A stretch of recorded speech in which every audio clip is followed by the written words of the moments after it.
se llama degeneración macular relacionada con la edad y genética. Es un tema que a mí me apasiona harto. Aborda una enfermedad que es muy prevalente como la degeneración macular y sus implicancias en el diagnóstico molecular para permitir la predicción de la progresión y también para tratamientos farmacogenómicos actuales y futuros. Con respecto a lo general, sabemos que la degeneración macular tiene factores genéticos y ambientales. Factores algunos también pueden ser clasificados como modificables y no modificables. Dentro de los no modificables, junto con la genética, está la edad, el sexo, la raza, pero dentro de los ambientales están otros como el tabaco, la dieta, la obesidad, la dislipidemia. Está en entredicho sí o no la exposición a la luz UV. Es una enfermedad que afecta principalmente, y tal como su nombre lo dice, a adultos mayores. La prevalencia en mayores de 75 años es de un 5% y hay más de 150 millones de personas afectadas en el mundo. Como mencioné, dentro de los factores no modificables están la raza y hay diferencias étnicas relevantes. En caucásicos la prevalencia es mayor que en asiáticos, por ejemplo, o en africanos. Nosotros como hispanos o latinos estamos en un rango intermedio de riesgo por la parte étnica. Y la heredabilidad, vamos a hablar un poquito más adelante de ello, ya que es un concepto que es a veces complejo de entender. Tratamos y nosotros buscamos una definición en general para saber cuál es el ser toda la cual enfermedad y entendemos por ello la heredabilidad, pero la verdad es que la heredabilidad es un concepto de genética de poblaciones. Pero se entiende básicamente que la heredabilidad, o sea, el riesgo genético de, por ejemplo, el que sea de mama por los famosos eh, genes que tuvo Angelina Jolie, por ejemplo, son cercanos al 100%. La heredabilidad de cáncer de colon es otra. La heredabilidad en, en degeneración macular pudiese ser cercana al 60%. Dentro de los factores de riesgo principales, como mencioné, está la edad. Aquí sabemos que hay una reducción en el grosor de la coroides y un engrosamiento de la membrana de Bruch que lleva a hipoxia y aumento de los niveles de VEGF.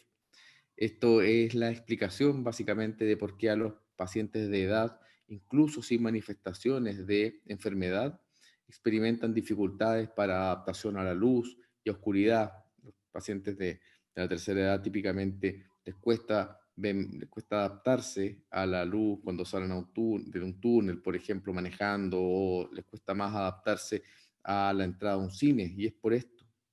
También la rigidez escleral asociada a aterosclerosis, la presencia de dislipidemia, se asocian a una reducción en el clearance de las lipoproteínas, y por eso es que tenemos que la degeneración macular avanzada va aumentando con los años, llegando a ser incluso de un 90% en pacientes de 90 años o más.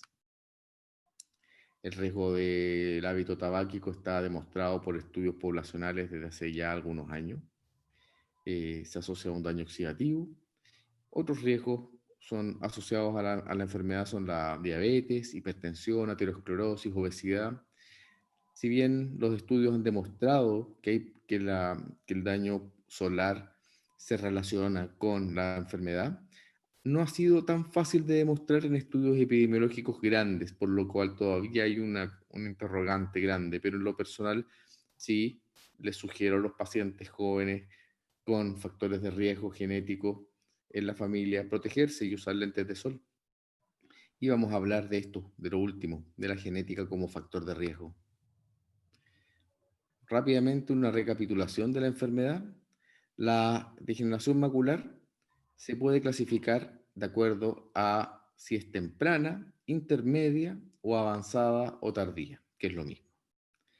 Lo que ustedes tienen que recordar son las formas intermedias. Las formas intermedias se asocian a dispersión del epitelio pigmentario y presencia de drusas. ¿Y qué es lo que le permite clasificar la forma intermedia? Es la presencia de al menos una drusa de tamaño grande, vale decir, de más de 125 micras. Eso es el tamaño de la vena a la salida del nervio óptico. Entonces, sabiendo que hay al menos una drusa grande, podemos clasificar la enfermedad como intermedia o etapa 3 de la clasificación del ARETS. ¿Y por qué es tan importante? Es como el umbral de la retinopatía diabética. Tenemos que saber que los pacientes con formas intermedias pueden pasar a la forma avanzada en tal o cual porcentaje. Y eso es relevante. Las formas avanzadas o tardías son las formas que no queremos ver, son las formas con membranas neovasculares coroideas o atrofia geográfica, como vemos en la foto de la derecha. Y las formas tempranas, que son las que puede tener cualquier paciente que llega a la consulta caminando completamente asintomático, son pacientes con drusas blandas de tamaños intermedios, vale decir entre 60 y 120 micras, y sin cambios pigmentarios. Estos pacientes son los más comunes y no vamos a hablar de ellos el día de hoy.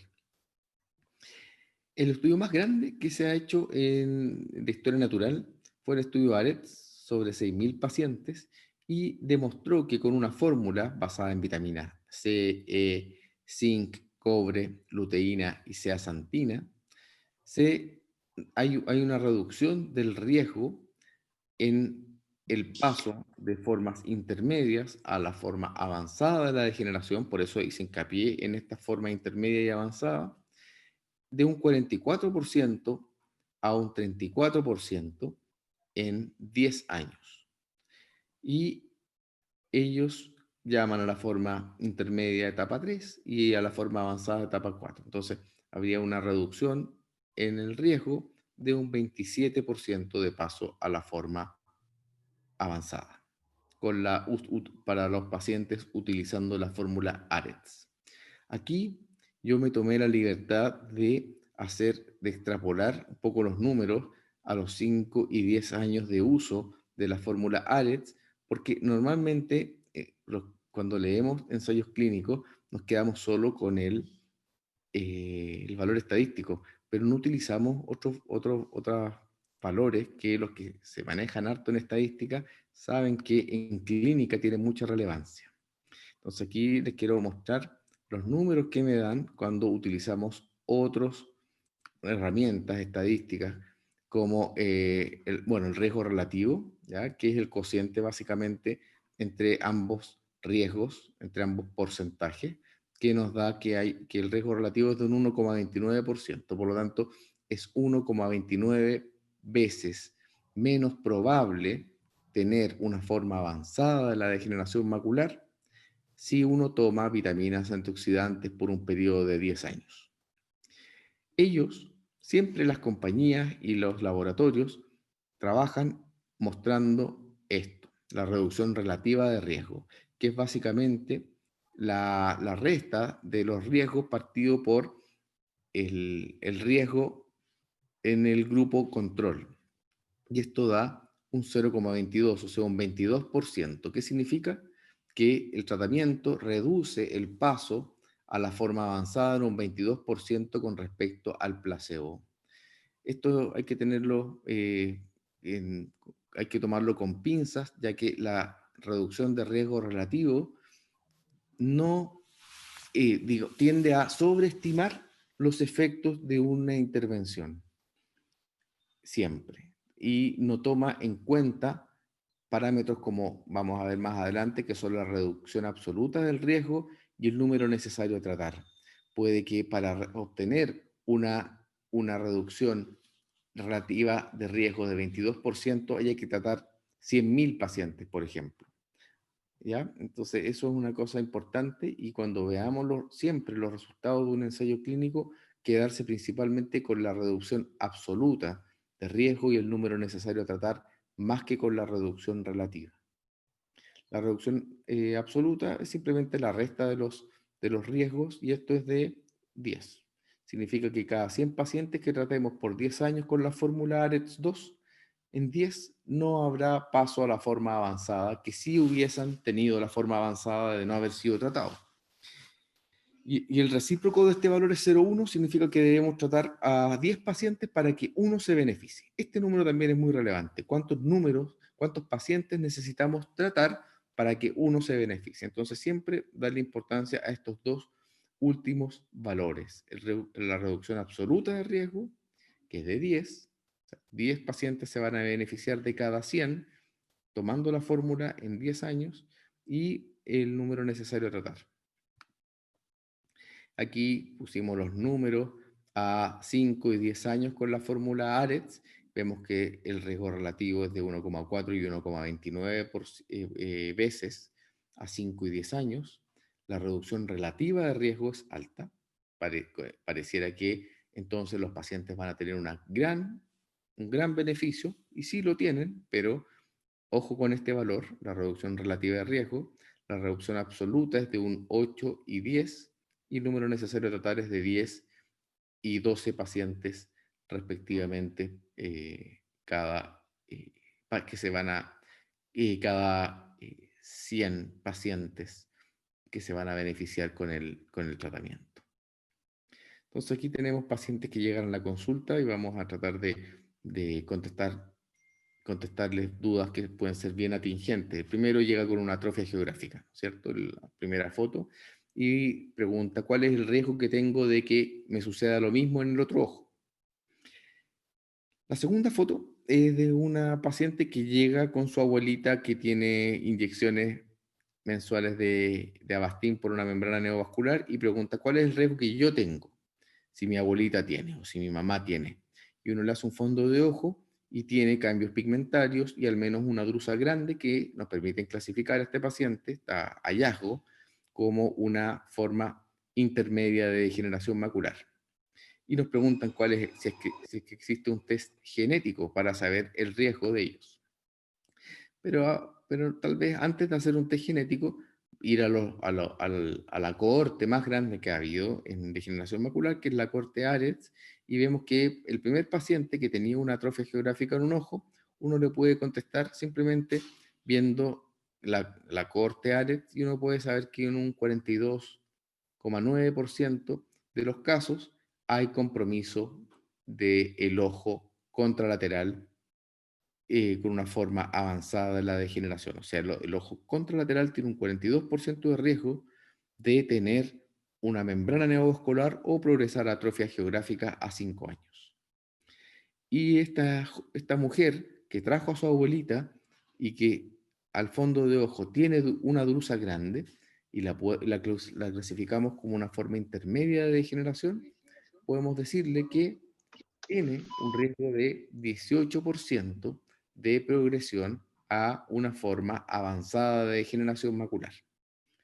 Sin embargo, vemos que los intervalos de confianza son tremendamente grandes, que van desde un 7 a un 51%. Por lo tanto, ahí sí que sería bueno tratar de precisar, tratar de predecir, y sería deseable que hubiesen instrumentos para poder ajustar un poco más este rango de intervalos de confianza y poder decirle a esa paciente realmente cuál es el riesgo de progresión, ya que sabemos, hay también estudios en donde uno, si le dice al paciente un porcentaje más acotado, más exacto, eso se asocia a cambios en la eh, compliance con ciertos medicamentos, cambios en hábitos de vida. Los pacientes claramente dejan de fumar, mejoran su dislipidemia, un control metabólico más estricto, etcétera. Entonces, es bueno saber efectivamente el riesgo de progresión.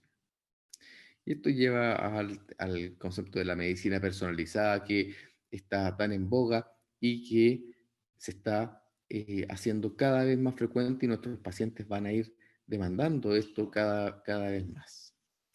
No los voy a marear, pero tengo alrededor de 5 slides donde quiero tocar detallitos de nomás de genética, nada complejo.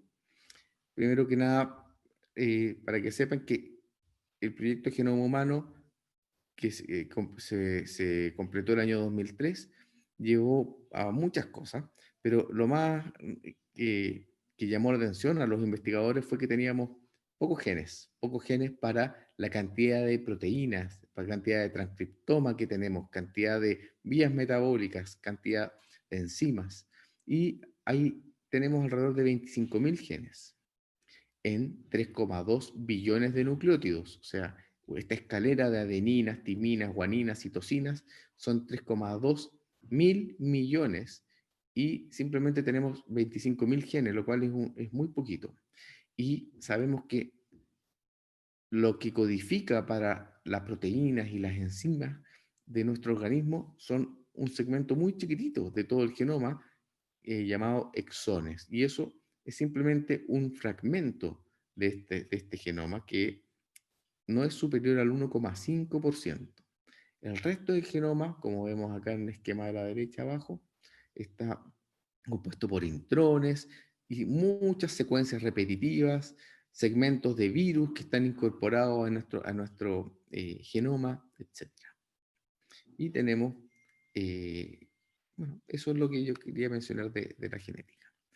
Siempre hablamos de enfermedades monogénicas cuando hablamos de las distrofias de la retina, la retinitis pigmentosa, la enfermedad de Stargardt, los que han pasado por el Policlínico de Genética, vemos que este es nuestro área de estudio principal.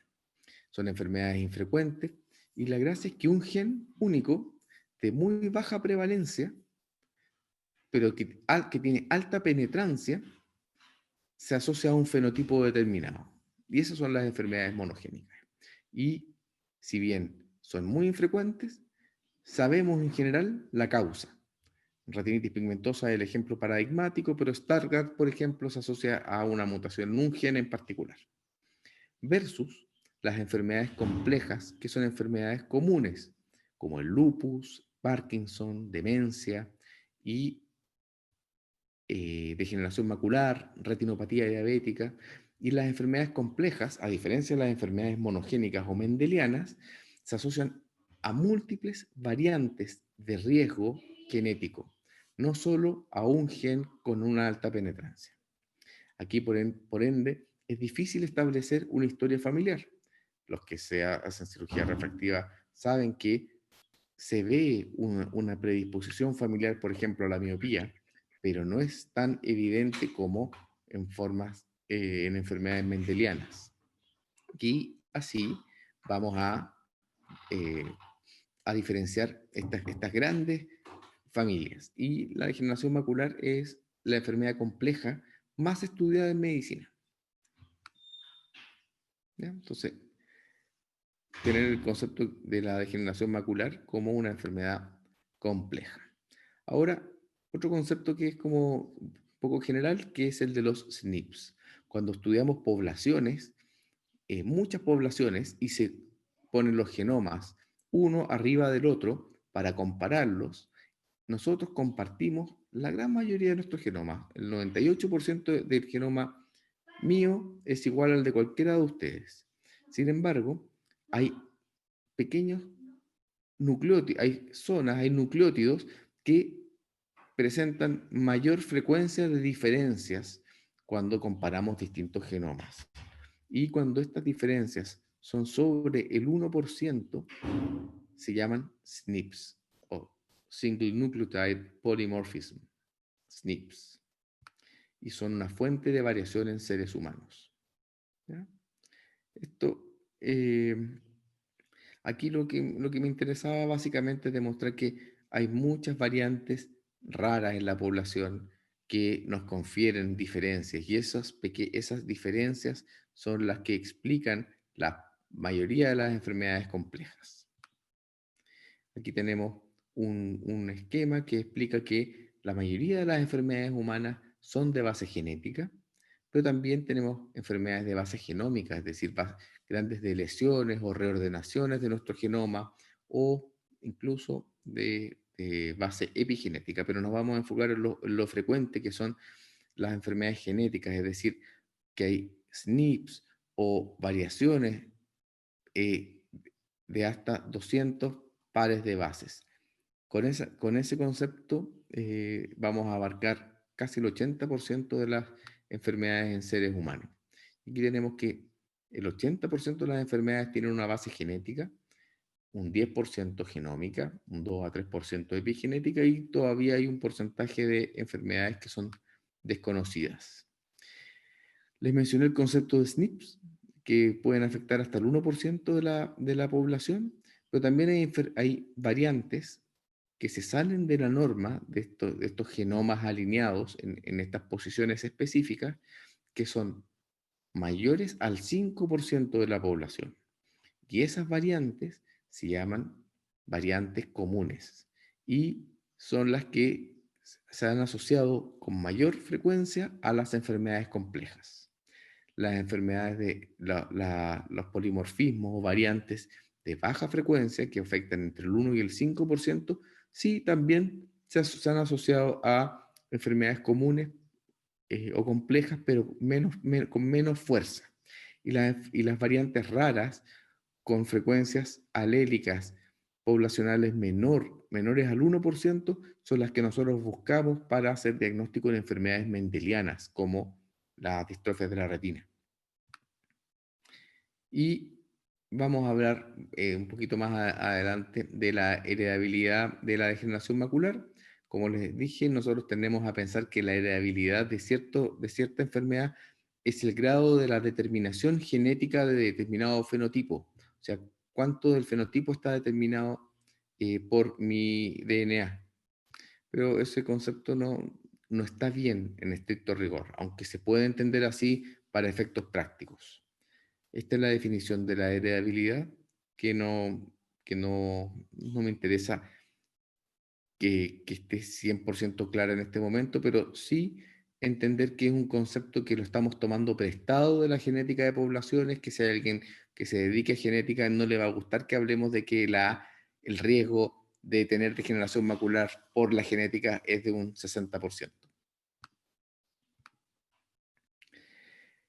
Ya sabemos que familiares de primer grado con degeneración macular van a tener mayor riesgo de susceptibilidad de tener la enfermedad, con un riesgo de 2,4 veces. Esto es importante. Los estudios de heredabilidad se han hecho en gemelos homocigotos principalmente, para ver cuál es la concordancia de la enfermedad y de esa manera establecer cuál es el componente genético de la enfermedad. Y sabemos que parejas de hermanos homocigotos tienen una concordancia sobre el 70% de tener degeneración macular avanzada. Y eso habla de que esta enfermedad tiene un fuerte componente genético. Se trató de establecer si había asociaciones entre la enfermedad y los genes más comunes, los 300 genes más comunes que se asocian a distrofias de la retina, y esto no se ha demostrado. Eh, Esto ya lo hemos visto, básicamente que el concepto de que las variantes comunes se asocian a enfermedades complejas con mayor probabilidad.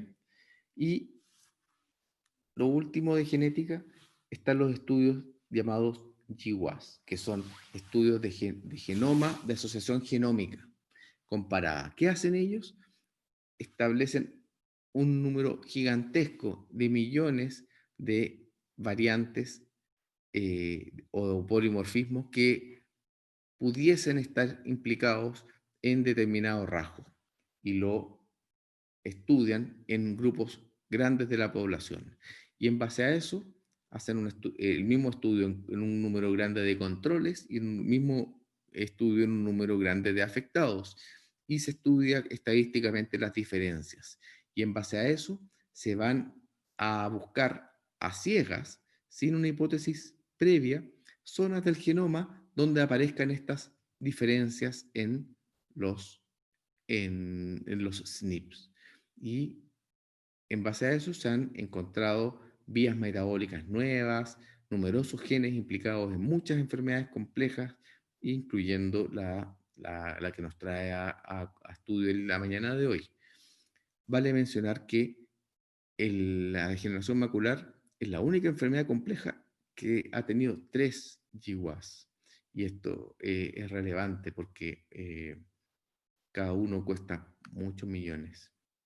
El primero fue realizado en el año 2005, los estudios fueron publicados en el año 2005 y fue una verdadera revolución, ya que demostró alelos de riesgo en el gen del complemento, del factor del complemento H, que confería para homocigotos y heterocigotos un riesgo de 7,4 y 4,6 veces respectivamente en la progresión a la forma avanzada de la degeneración macular.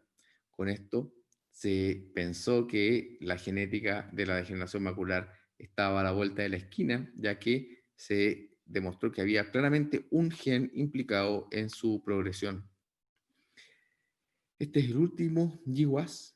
Han habido, este es el tercero. Sus resultados fueron publicados en el 2016, solo para que tengan una idea de lo grande que pueden llegar a ser estos estudios y la potencia estadística que necesitan para demostrar sus resultados.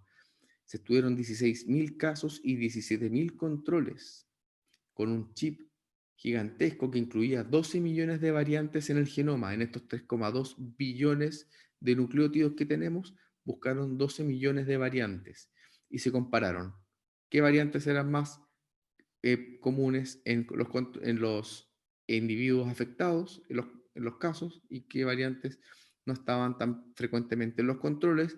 Se hacen herramientas estadísticas bastante complejas. Estos estudios son llevados a cabo por bioinformáticos prácticamente, y en base a eso se establecieron que habían relaciones con degeneración macular en 52 variantes, en 34 ubicaciones en el genoma.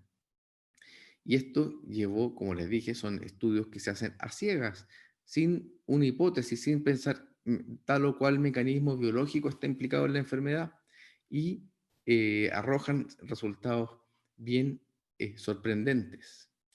De partida encontraron una variante, la primera, en el gen MMP9, relacionada no solo con la degeneración macular y el paso a la forma avanzada, sino que específicamente con membranas neovasculares. Eso no se sabía. Y esto es bien interesante. Los que se dedican a uvea habrán escuchado en algunas charlas, en algunos congresos de uvea, que la degeneración macular es una enfermedad inflamatoria. ¿Ya? Otros colegas de otras áreas, no, que es una enfermedad 100% relacionada con el VEGF. Y aquí vemos que estos estudios de asociación genómica demuestran que no solo eso, sino que hay distintos mecanismos asociados a la enfermedad, a la degeneración macular, como la activación del complemento, que es lo que ya se sabía desde el 2005, la angiogénesis, que de alguna manera lo sospechábamos porque sabemos que estamos colocando anti-VEGF desde hace ya más de 10 años. También con el metabolismo y transporte de los lípidos y el colesterol, ahí están los genes implicados. Con la organización de la matriz extracelular, ahí están los genes del colágeno. Con la endocitosis mediada por el receptor, etcétera. Y vemos además la fuerza, con la cual cada uno de estos genes participa en la progresión hacia una forma avanzada de la enfermedad. Esta es la vía más estudiada, la del complemento H. Sabemos que la vía del complemento tiene una vía clásica, una forma alternativa, que llevan como una vía final común al complejo de ataque a nivel de las membranas, o MAC. Y sabemos que los niveles reducidos del complemento, el factor de complemento H a nivel plasmático, se asocian a niveles aumentados de complemento C3, y esto confiere un riesgo de desarrollo de la enfermedad en un porcentaje elevado, de hasta un 5%. Hay variantes distintas además en el gen del complemento H que se asocian a distintos riesgos, dependiendo si está la variante en homo o en heterocigosis. Pero con el tiempo también se han demostrado presencia de alelos que confieren protección, y esto puede ser el caso de algunas razas, por ejemplo, los africanos o los asiáticos, o tal vez nosotros. Tenemos, cuando vean RS y un número, es un número de SNP, ¿ya? Este SNP confiere cierto valor protector en el factor de complemento B, que es otro gen. El SNP que sale abajo se asocia a una reducción de un 45% en el riesgo absoluto de desarrollo de la enfermedad, porque está presente en el gen C2. El tercer SNP que aparece ahí, también en el gen C2 se asocia una reducción de riesgo. También a otros genes, no solo el complemento, el factor de complemento H, se han asociado a aumento en el riesgo. Se ha visto que mutaciones o variantes en el factor 3 del complemento, en otro cromosoma, en el cromosoma 19, se han asociado a aumento en el riesgo, en el odds ratio de degeneración macular avanzada. Y esto también es relevante, el gen ARMS2 en el cromosoma 10 se descubrió también una fuerte asociación con la progresión de la degeneración macular. Este hallazgo es relativamente más reciente, es más reciente que el del complemento H. En general, se habla de que los dos eh, locus o genes más asociados con la degeneración macular son el factor de complemento H en el cromosoma 1 y el ARMS2 en el cromosoma 10. Otras variantes en el gen TIMP3, que nosotros sabemos que se asocia a formas dominantes de distrofia macular, como la distrofia de Sorsby, se asocian a el paso a la forma avanzada de la degeneración macular, y también un gen llamado LIP-C, pero son menos frecuentes. Ahora, entonces, en base a este conocimiento que tenemos, ¿vale la pena hacer un test genético? ¿Vale la pena pedirle al paciente una muestra de sangre y que gaste alrededor de $250 en hacer un test genético? Los test genéticos en estos momentos buscan las variantes más comunes, se hacen con un chip, a diferencia de la tecnología que utilizamos para las distrofias maculares, donde se buscan variantes. No, aquí se sabe las variantes más comunes en al menos el factor de complemento H y en ARMS2, y se busca si ese paciente en particular tiene o no esa variante. ¿Vale la pena? Para establecer esta respuesta se requieren modelos predictores de riesgo que incorporen la historia familiar, la historia personal, los factores de riesgo modificables de cada paciente en particular y contrastarlo con los factores genéticos de pronóstico. Y para esto se utilizan las curvas ROC y el área bajo la curva que contrastan la sensibilidad y la especificidad de cada test. Y sabemos que cuando en un modelo predictivo se incorporan los factores ambientales, la historia hecha por un buen clínico, se puede establecer un modelo predictivo clínico en un 83% de los casos, con una buena especificidad y sensibilidad. Cuando a esta evaluación, a este modelo predictivo, se le incorporan los factores genéticos, vale decir, el estudio genético, este modelo predictivo sube a 85%. Por lo tanto, no es un cambio significativo, no ha marcado aún una diferencia. Estos son algunos de los test genéticos que están disponibles ya como genética recreacional, la verdad. El Macular Risk, el ecDNA, el de Asper, y hay unos que todavía no están disponibles, pero que se vienen pronto. Por ejemplo, básicamente este es el Macular Risk, compara dos alelos en los genes H, en el gen HTRA1 y en el gen del complemento H, y ve si está presente o no este alelo. En este caso, el alelo AA confiere un riesgo aumentado de hasta 8,6 veces de paso a la forma avanzada, pero está presente en un porcentaje menor al 10% de la población.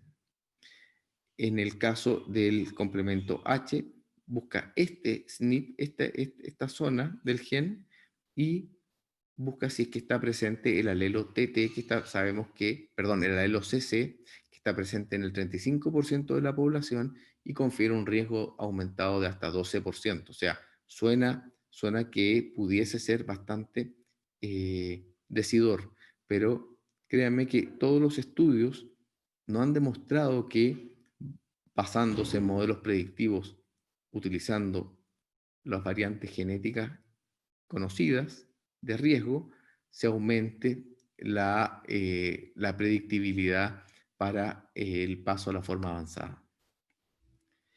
Por tanto, la Academia Americana de Oftalmología hizo un comité para determinar si esto valía o no la pena, y si bien le confirieron validez analítica, vale decir, una sensibilidad y una especificidad importante, de alrededor del 80%, no les pareció que fuera de utilidad clínica hasta el momento, ya que no mejoran los resultados de los modelos clínicos predictivos. ¿Ya? Entonces, esta es la única razón por la cual no se recomiendan en la actualidad. Y específicamente recomiendan, en la Academia Americana recomienda no realizar test genéticos para enfermedades complejas, especialmente la degeneración macular. Y también recomienda no sugerir y evitar los test genéticos directos al consumidor, o sea, la genética recreacional, que muchos habrán escuchado para saber si tenemos nuestros hijos tienen facultades para ser artistas, pianistas, o facultades para dedicarse a las matemáticas. Esto ya se está haciendo mucho en países de Asia. Y, eso, y la verdad es que es un riesgo, confiere un sesgo al, al crecimiento de los niños y a la crianza, que a mí me parece peligroso. Bueno, pero sí, está bien interesante la parte de la farmacogenética, farmacogenómica. Hay estudios que demuestran que la fórmula ARETS, que incluye los antioxidantes o AO, y una fórmula con zinc, pudiese conferir distinto riesgo de distintas susceptibilidades para el paso a la forma avanzada de la degeneración macular, dependiendo del perfil genético del paciente. Y vemos que hay pacientes que no tienen las variantes de riesgo en el gen del factor de complemento H, y sí son homocigotos para las variantes de riesgo en el gen ARMS2, que se beneficiarían de la fórmula con solo zinc y se verían perjudicados a su vez en la fórmula con zinc y antioxidantes.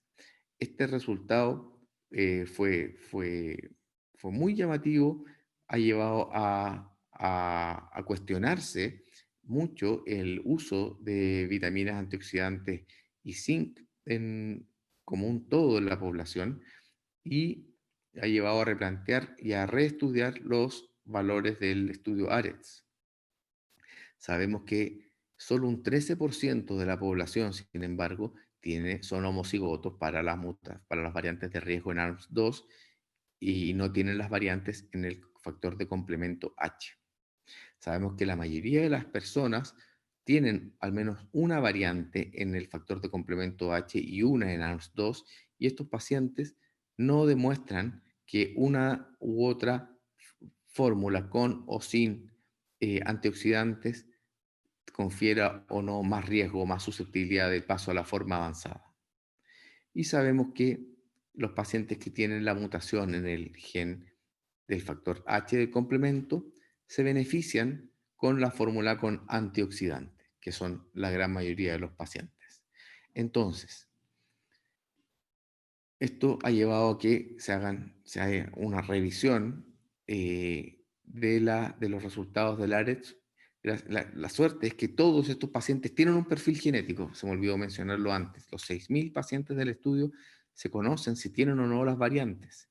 Y un estudio sí demuestra que hay un porcentaje de pacientes que se beneficiaría con la fórmula solo de zinc, pero dos estudios grandes no demostraron que haya beneficio en este grupo en particular.